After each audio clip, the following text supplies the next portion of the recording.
I will screen share. And so I've been trying to move everything to Google so that it's all on one tab. So hopefully this will be the case. You're going to see my email here for a sec, just because that's the tab I left off on.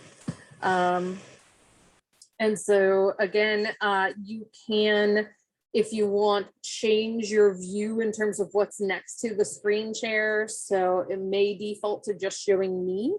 If you go to the top of that little box where it shows either me or a whole bunch of people, you can sort of toggle whether you want to choose one person. At the top of that little bar, it'll be like one window, you know, a few people, or a whole grid of people from our class. So let me go ahead and present so that we get our captions back. Okay. And over on my second screen here, I am going to open up the chat. So if people do have questions, comments, you can just put them over there and I will see them. And then I'm also opening my notes for this lecture. So we had been talking about ethical issues and how do you make decisions about these types of things, right? So I'm talking about do no harm and things along those lines. But as assessors, we need to be aware of the laws that are in place. And as I think I mentioned the other day, we need to be aware of the laws of our municipality. So those might vary from state to state. But we also need to be aware of federal laws, right? And so let's say you are going to be someone who's working in a K through 12 or a higher ed setting. The act that applies is actually FERPA. So this is the Family Education Rights and Privacy Act. And this applies to any school that receives federal funds. So that could be for financial aid for their students. It could be, you know, grants to improve the school. So any school that receives federal funds has to follow FERPA. And people have, basically FERPA says people have a right to their educational records, including their test records, but also that you can't just release those and talk about that willy-nilly, essentially. So that you have, there are practices we have to have in place. So for example, I don't know if people have noticed this, yes, but they actually moved the registrar's office over the summer from Clark Hall over into Allen Village, where our classroom is. And I sat with the registrar at faculty pre-session, and she said, you know, it was just like a little bit of nightmare making sure they moved everything in a way that followed all the regulations they need to for FERPA to keep everyone's records safe, right? Very important. And we as professors have to follow this at VWU. So let's say one of your parents or spouses or something contacts me and asks me a question about you. Technically, I'm not even allowed to say you're a student in my class. There is, if I go into WebAdvisor, I can see if you've like released for me to talk to anyone else about you. And in that case, I can.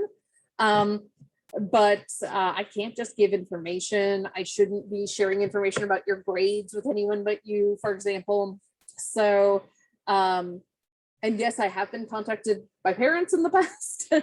I just always want to empower you all and say, like, come to me yourself if things are going on.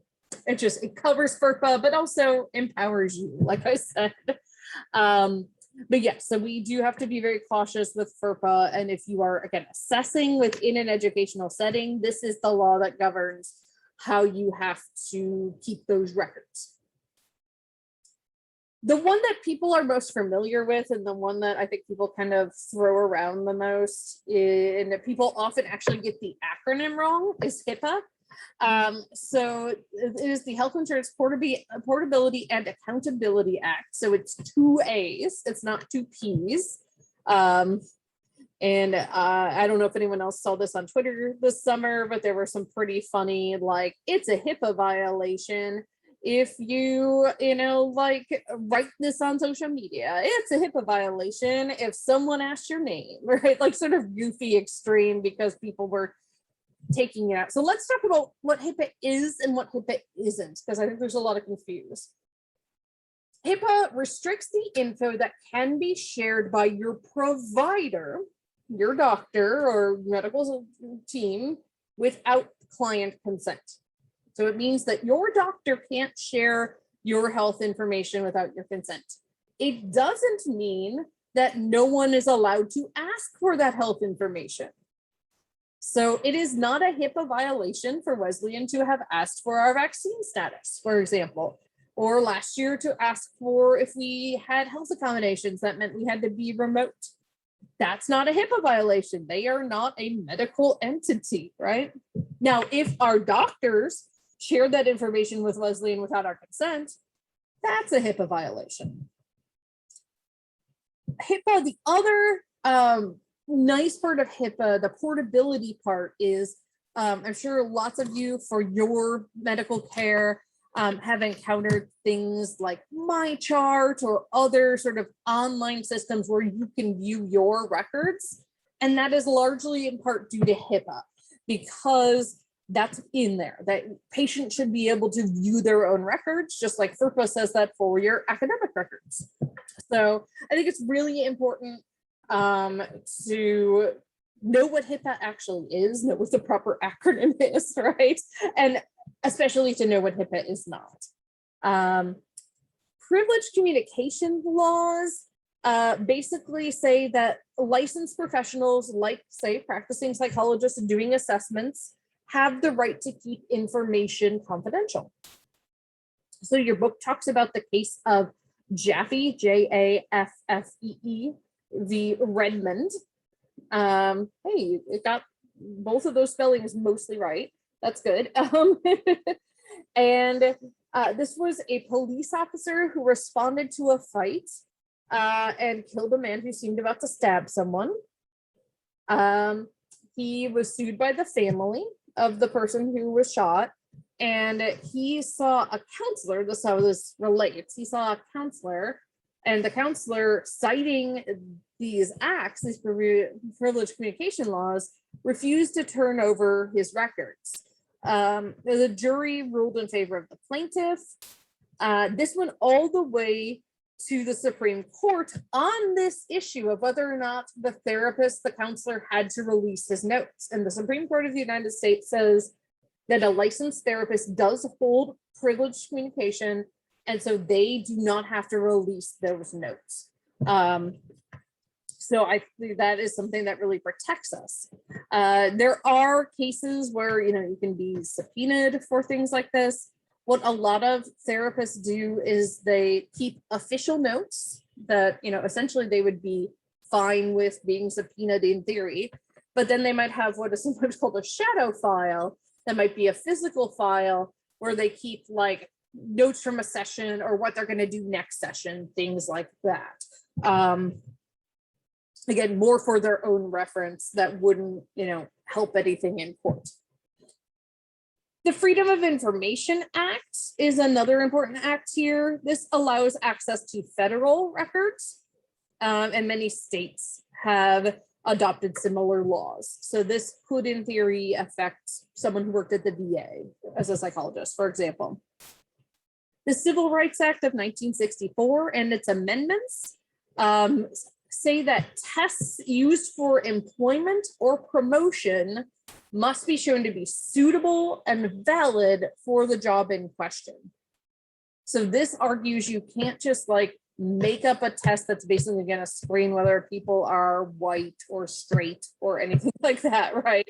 Can you repeat that? Yeah, it says that essentially any test you're using for employment purposes has to be suitable and has to be valid for that job. Like you can't just make someone do a Rorschach because you want to determine whether or not they get a job. It has to be things that have merit and have research behind them. Similarly, the Americans with Disabilities Act, which is also called the Individuals with Disabilities Education Improvement Act. There should be a space between act and individuals there. And you see the sort of mangled idea, right, in the acronym there. So this says that kids who are anywhere between 3 and 21 years old who are suspected of having some sort of disability must be tested at the school's expense. So whether it's a K through 12 school, a preschool, a higher education, you know, a place like a university, it's at their expense that students have to be tested, particularly if they're the ones bringing this up as like, oh, we think this kid might have something going on. So this is why schools hire school psychologists to do these assessments, for example. And based on those tests, there are laws surrounding individual education plans, which you all may have heard of as IEPs. They're called different things in different jurisdictions, but essentially, based on the test results, say, here are the accommodations that level the playing field for this person. Section 504 of the Rehabilitation Act is that it says that testing for federally funded programs must be a reflection of an individual's ability, not disability. So if you have some sort of federal grants, you do a gifted program, you have to be testing for abilities, not like the opposite. Not like, oh, they're disabled, so they can't do it, right? I mean, there are people who might fall under the umbrella of disability, but qualify for a gifted program, right? So you need to that in mind. And then the Carl Perkins Act of 2006 basically says that certain disenfranchised groups must have access to vocational assessment, counseling, and placement for special populations. So this is people who we used to refer to as MRDD, mentally retarded, developmentally disabled. We've chucked the MR part of that because of how stigmatized that language is.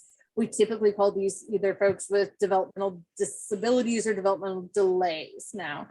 So these might be the folks you would see bagging your groceries at I was going to say Fresh Market, but they don't exist anymore. What's a place like Harris Teeter, right? They can get jobs that work for their abilities and level. And essentially this act says they need to be able to access assessment and counseling in order to be able to get those jobs.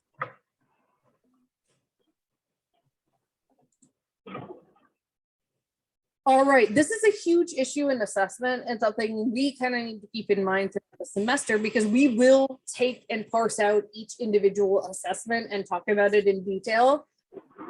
But an important thing, and why I'm having you all do the assessment report overall, right, is to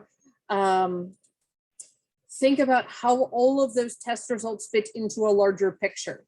That we really should not be using just one assessment, just one test score to make a decision, particularly that would affect the whole person's life, right? Like diagnosing them or, you know, helping to assess them for an IEP, things along those lines. We have to remember things like the individual's motivation, intention, and focus will affect their scores.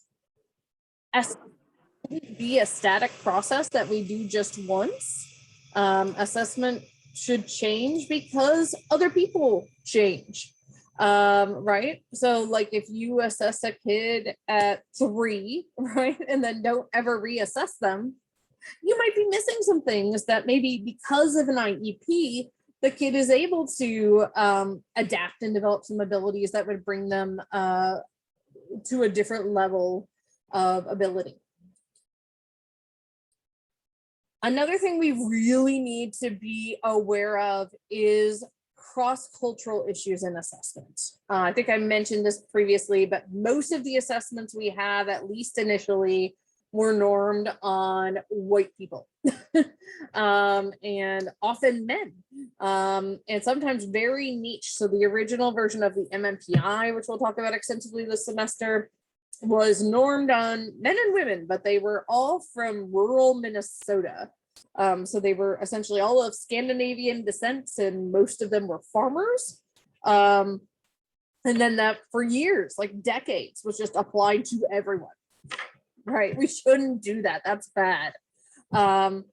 We need to assume that all tests hold some bias in one way or another, and just sort of take that into account as we conduct the assessments. We need to be aware of our own biases and prejudices. There are some really interesting studies where they take the same classroom full of kids and they tell one of their teachers, oh, this is the gifted class. And they tell the other teachers, oh, this is the class full of people with developmental delays. It'll probably be really difficult. Exact same kids, the ones where their teacher was told this is the gifted class, they do better in that class because the teacher sort of motivates them differently. They've even found this with rats running mazes, that if the person believes the rat is smarter or better at doing the maze, the rat will do better. So we even unintentionally can impart this to the people we are assessing. We want to only use tests that have sound research behind them. So, you know, again, not like a BuzzFeed quiz, right? We want things that have been through rigorous research. And along those lines, we want tests that have good validity and reliability. We'll start talking about that in the next few lectures. And there are times where it's appropriate to test and times when it is not. So I'll give you an example. Had an individual who part of what we do that's sort of like incorporated into some of the longer tests, or sometimes you can physically put it in yourself, is to test for essentially motivation. Like, is this person giving their all right now?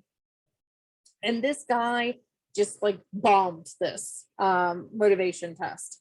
And sometimes that's an indication of like faking bad, malingering to try to get more help or accommodations. In his case, luckily my neuropsych professor was very comprehensive and always had us do screeners for like depression, anxiety. This young man was so high on depression, he just couldn't engage with the assessment process in a real way. So we actually stopped the assessment process, referred him for therapy within our training clinic. And about 6 months later, when his therapist had helped him to feel better, then we were able to test him. And at that point, we were able to determine he actually had dyscalculia, which is a math-specific learning disability. But had we tried to test him without, you know, helping him get the motivation, he might have just looked bad across the board, and we might not have been able to make that, parse that out.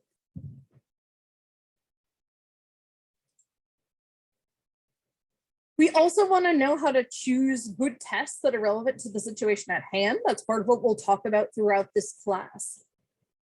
You have to know how to administer, score, and interpret tests within the cultural context. Even things that are like gold standards, like our intelligence tests, can have issues here.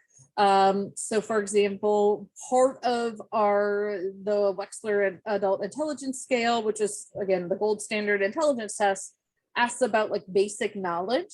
So it'll ask things like, you know, who wrote Faust? Who was Martin Luther King Jr.? These make the assumption, right, that you were raised in the American educational system. So if you're testing an immigrant child, they might not know that information, depending, right? Even I had a brilliant friend in grad school, and until she had the answer, she didn't know the answers to some of that because she was from the Philippines, and they just hadn't shared that knowledge in the same way. We also need to consider the impact that testing might have for that client. So how it's going to affect their life, right? Will this get them the help that they need, or will this stigmatize them, and how can we avoid the latter? And then we want to advocate for clients when tests are shown to be biased. So if someone comes to us with a referral and they've previously been tested with something we've known has been shown to be biased, we need to call that out. And then just in general, treating people humanely. I think sometimes, especially people who like assessments are their jobs, right?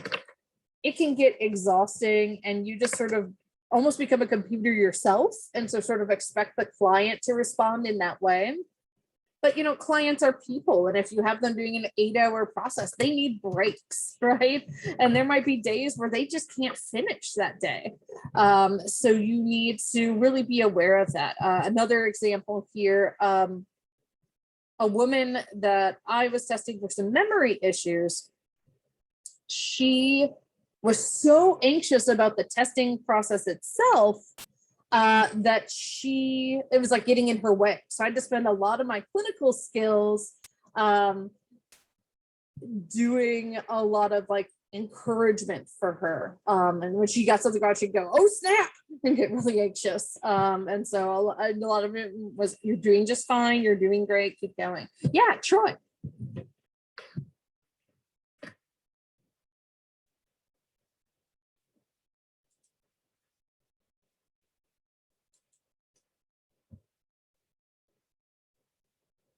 I see your hand up, Troy, but for some reason I can't hear you. So either unmute or feel free to throw your question or comment in the chat. Can you hear me now? Yes, now I can. Hey. Okay, why doesn't the intelligence test test for like humility or gratitude or musical ability? You know, things that are that add to the quality of life, but aren't necessarily bound to the rules of like formulas and whatnot. That's such a good question. Yeah. Part of it is that it's based on is on sort of you know, verbal versus nonverbal intelligence. And also now we really look at sort of crystallized versus fluid. So can you like do stuff in the moment, essentially? That's fluid intelligence. Crystallized is like, what have you already learned? But yeah, there are theories that look at different intelligences, like Troy was just saying, looking at things like musical, kinesthetic intelligence. And there are instruments out there that measure those things, but they're not part of our standard one. And The reason that I'm sorry. No, go ahead. Go ahead. The reason that I ask is that my opinion is that everybody is better. There's always going to be people higher than you and then other people lower than you, and intelligence is only one aspect of it, where there could be a person that's has just this beautiful straight empathy more so than you do, and when hopefully people start to come together, then everybody can be involved, because there's higher and lower, but it involves other things other than just you know, the intelligence test. Yeah, I think you're really spot on. And I think good comprehensive folks will test for those things. But yeah, it's about what our society has deemed important to test, right? And unfortunately, in a lot of cases, it's not that. And I agree with you. These are things we should be testing. Again, especially things like empathy, you know, for like Loyalty, humility, yeah, let's look at doctors, right? Like they need to have good bedside manner. Are we testing for that? Not really. Like, we're not even necessarily training them on it. My grad advisor, I think it was like the year after I graduated, was telling me she started teaching the med students at our institution. And she said, "I'm just trying to teach them how to be people," you know, and not like saying that they weren't, but just sometimes what happens when you get into a really competitive field like medicine is you focus so much on the information that you forget, like there's this human element, right? So that was her real goal, was to help these people remember that they're people and that their clients are people, which I thought was really great. But yeah, I think that that's a really good point, and we miss that a lot of times. Some of the personality inventories do have those things in them, do include things like empathy, and obviously very important, especially let's say you're talking about like a child custody case, right? Very, very important things. Yeah, excellent, excellent point. Okay, now I just have a few slides to show you all the results of our diagnostic quiz. Again, no judgment on anyone. This was just sort of like where we're getting with where everybody's at. So for of the 13 of y'all who took it, most of you knew what a histogram was. Initially, I had checked the wrong answer here, so it might have told you you were wrong. You were not. Most of you could calculate the mean, and most of you could recognize the median. Knew what the standard deviation was. We got more tricky when we got to things of like correlation coefficient, and we will have whole lectures about this, but just a like quick thing about here. Correlation coefficients kind of start from 0. That's the weakest one, and then go out in either direction to either negative or positive one being equally strong and the strongest possible. So even though it's negative, the 0.87 is the strongest because it's a larger absolute number than 0.65. And if me just saying absolute value just freaked you out, please don't worry. I swear to you, when we get to this part, I go very slowly. We work through stuff together on the board. You do practice assignments in class where I can help you. So yeah, that's one of the reasons I do this, is just to be like, okay, when we get to correlation, we just need to focus a little more on some of this stuff. Same thing here, where people, I think we're kind of thinking, oh, negative number, so that's weaker. It's actually the closer you are to 0. So if two things are negatively correlated, that means as one increases, the other one decreases. If they're positively correlated, as one increases, the other one does too. So quick examples for that. Example of negative correlation might be depression and energy, right? Like if I'm feeling really depressed, then I might also have a lack of energy, right? People, as they, one of the symptoms of depression is a lack of energy. And one of the most important set of sidebars here is that these do not mean causation. It doesn't mean the depression caused the lack of energy. It could be that having lack of energy leads you to feel depressed, or it could be maybe there's something else going. Maybe you have COVID, heaven forbid, right? And that's leading you to not have energy, but also to feel depressed about it. Positive correlation, the easiest one to think about is depression and stress, right? If you're stressed, you might be more depressed. If you're depressed, that might stress you out more, right? Or again, a third thing could be causing that. A lot of you knew that what P is less than 0.05 mean. This is something we'll see a lot. This is something you see a lot, like, oh, it was significant at the 0.05 level. Basically what that means is like, there's less than a 5% chance that this was random. And that's the type of certainty we accept in science. Although certainly psychologists sometimes argue for, you know, maybe a 0.01 instead of 0.05 or a 0.001. So then, you know, you're talking 1% by chance or 0.1% by chance. I liked your comments as well. Again, none of these are associated with names. So people saying, yeah, I want to practice. A lot of like negative self-talk around this. If you feel like you're bad at this, you just like haven't had enough practice. I mean, honestly, I think that I'm not someone who enjoys math, to be perfectly honest, until I took stats as a psych major. And then I felt like I understood why we did math, which sounds dumb for someone who'd like been in calculus, right, in high school. But I was just like, oh, it's to help us make sense of these things, right? So I really want to encourage you and empower you with the math. Like I said, as we get to it, we will work through it together. And I will really walk through everything with you all as well. I really liked the one that said they're looking forward to how to understand all this. Hopefully I can get you there. Alrighty. So the next thing I do want to go over today, and unfortunately I don't think we'll be able to have captions as I talk about this, so I'll try to be as clear as possible, is what an IRB is and why we use them, and what the one you will do for this class looks like. So I just realized this is dated. I'm almost positive the one I have on Blackboard says university. If not, I will edit it.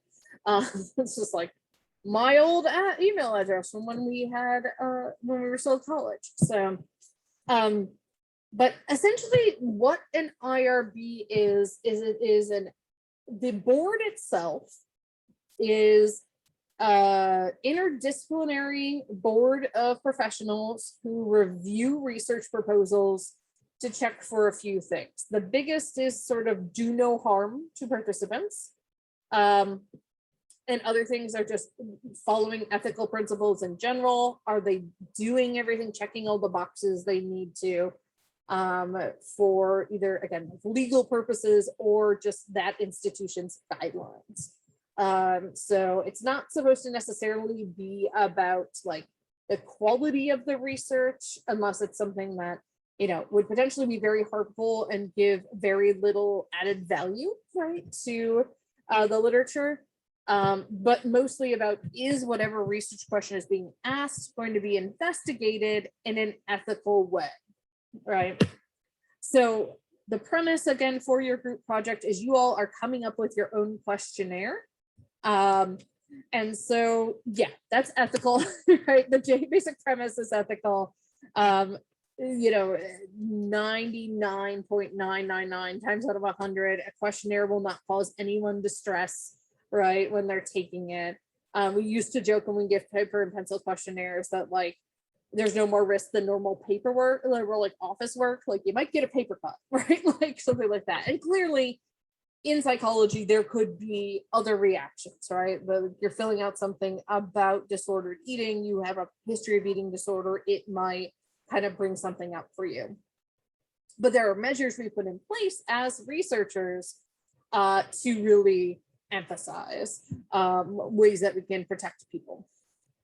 So our IRB operates with a 3-level system, and most IRBs have some variation of this. So level 1 is fairly rare, although can happen in academic research. It's essentially there's already archival data existing, and you want to take it and analyze it in a new way. So to give you an example, I actually did my first level 1 ever over the summer because I am working on a research team with folks from Chesapeake Bay Academy, which is behind our softball field and is a school specifically devoted to individuals with learning differences. And we want to look at some data collected during the pandemic about just how much they liked different technologies. And so we're just asking, they collected that for the school's info. And now we want to just see, like, is there something that's worth publishing that might help other schools? So I did my first one of those. What you all will be doing is a level 2. And again, I'm not going to have you all send this to the actual IRB. I will be your IRB reviewer because most likely you're only going to present this in class. But essentially it is, there's minimal risk to the participants, but you are collecting new data. Level 3s here are pretty rare. I actually don't know if we've had a level 3 in the 11 years I've been here. These would be things that asked about suicidal ideation, things that might put the person at physical risk. So we did have one we pondered putting to a level 3 and then decided it was okay. Gosh, probably like 8 years ago now, where the students gave people either Red Bull or Sprite and saw how that affected their performance on a task. And it was just sort of like, is it possible the Red Bull could cause someone to have physical symptoms? So the student just had like a protocol in place with contact with medical personnel in case that happened, and it never did. So yeah, level 3s might be much more likely in sort of medical settings, right, where you might be doing a more complex medical procedure. I have gone through this and highlighted what you and your group will fill out so that you don't miss anything, and it's pretty straightforward. So you come up with a title for your research. You can copy paste depending on how many group members you have, everybody's names and information. One thing you'll write is a brief abstract of essentially a paragraph explaining what your research is going to be about. I usually recommend people do this last after you filled out the rest of the IRB, just because it'll be easier to summarize once you've worked out the details. I already have, like, you just need to fill in like what your questionnaire is going to measure. Your hypotheses about the questionnaire. So again, making it pretty straightforward. You will have a demographics form, which I have a sample of for you on Blackboard. You will have the questionnaire, the items you create as your group, and then you will give it 2 existing questionnaires, and I will help you all find those as we go through, that will look at validity. And again, as we talk about validity, this will become much more obvious, but essentially you want to see let's say you're creating a new measure of depression. Do the scores on that relate to an existing measure of depression? That's convergent validity. Do they not relate to, or at least not to the same degree, to like a measure of anxiety, right? You want to make sure you're measuring what you think you're measuring. Again, I have a lot of this already written out for you. So you need to think about things like, if you're doing paper and pencil data collection, like where are you going to store the forms so they don't just get lost, right? If you're doing it online, how will you ensure the data stays safe?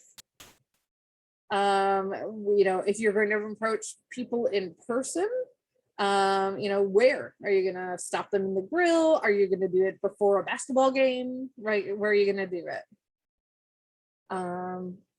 You will have a sample informed consent for you to just alter. Again, I've written these pieces for you just so you kind of know what this would look like. And then you'll have a debriefing as well. So here is the informed consent. And again, I've highlighted everything you will need to change based on your group. And then here's where you include your demographics form. And here's where you would include copies of those 3 questionnaires. I will have to update your debriefing because Heidi doesn't exist here anymore.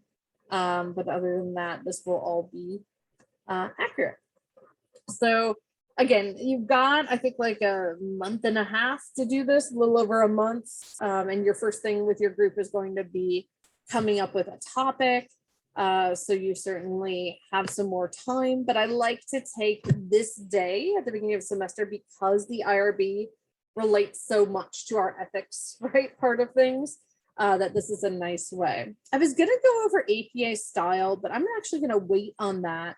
What I think might be more helpful here is to actually take a couple minutes to show you how to access the databases that will be helpful for you as you start thinking about some of these things. So if you go to MyBeacon, they're both under the quick links for students and for faculty is a link for the library. Okay, and couple ways you can get to this, just use databases, honestly. And then you can go to P, and the one that we typically use is called PsycInfo. So I will walk you through that in a second. But the really nice thing, oh no, it's only through today. Never mind. You won't be able to use PsycTest, but that's okay. You can use it in PsycInfo. I'm glad I checked that before I started sending you all there. So you'll have to log in with your BWU username and password, the same one you use for your email, maybe for Blackboard. My Blackboard one is different for some reason because my account is so old, but WebAdvisor, all the things like that. So this is really similar to if you've used JSTOR or other academic databases in terms of the types of things you can do. So let's say you want to look at depression, right? And let's say you specifically wanted to look at depression as it relates to COVID, right? You could create a questionnaire to specifically look at that. So you could just search that. It does give you lots of fun options if you want to narrow things down. I don't know how necessary any of those will be for this project, right? And so then what it will do, it will search all of the articles in psychology related to those two keywords. And so apparently right now it's going to search it very slowly. Typically it's much faster than this. So hopefully we aren't having like a library database issue. But what I really want to show you, if it will search, is that once you get into the list of articles that exist, you actually have the ability. I'm going to just try searching just to see if I can use this somehow. You have the ability to actually look specifically about what assessment instrument was used. I am guessing this is something on the library end. That's frustrating. While I'm letting this search, let me show you a couple other places where you can find things. So if you're not familiar, there is something called Google Scholar. So you can go to scholar.google.com, or if you just Google search the word scholar, it should be the first link that comes up. So let's say we wanted to look at depression and COVID over here. So yeah, it must be the library, unfortunately.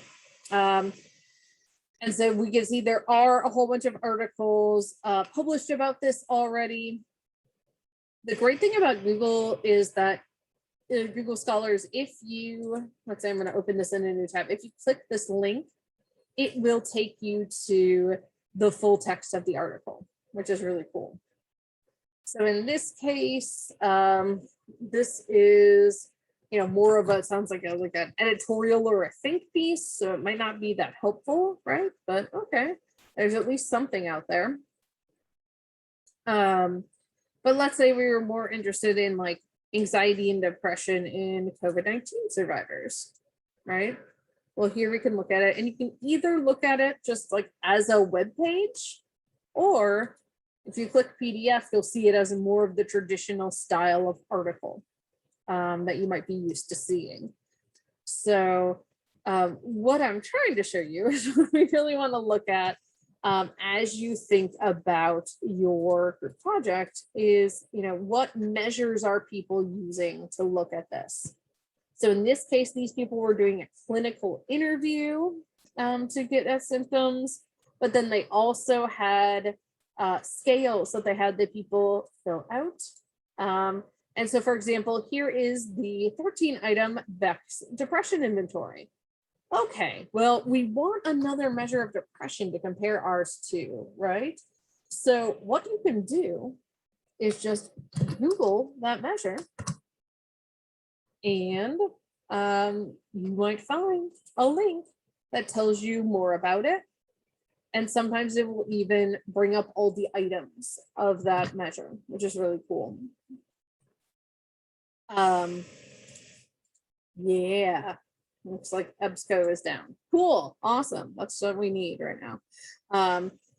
So, you know, a lot of people will say, oh, we'll look through the literature to get at these things. Honestly, Googling the name of a questionnaire is going to get you to it faster. So let's say, like, I know just from my own research, there's another measure of depression called the CESD, right? So let's say I wanted to Google that. So again, if I click on this, I'm going to get some information about it. Okay, so that might not be as helpful, but oh, look, if I click on this link, it gives me all the items, right? And so then what you would do is, again, if you're going to give it in person, you might just photocopy this and put this in, you know, your questionnaire packet. Or if you're going to do it online, you would just type these into like a Google form. So I will on Friday try the library one again, so I can show you all how to do that. It is great when it works, I swear. But let me stop share here real quick, and we have about a minute left. Does anyone have any questions about anything from today? Alrighty, thank you for being flexible. I really do appreciate it. And again, hopefully I'll be negative. I'm gonna go literally right now. So that I can come anytime after 11 a.m. So Are we off Friday for Labor Day? no, we're even not off Monday for Labor Day. So we Yeesh. don't get Labor Day off, unfortunately. So we will have class. But if you all do have some sort of like family obligation, I will be recording. So you can always refer back to the lecture later.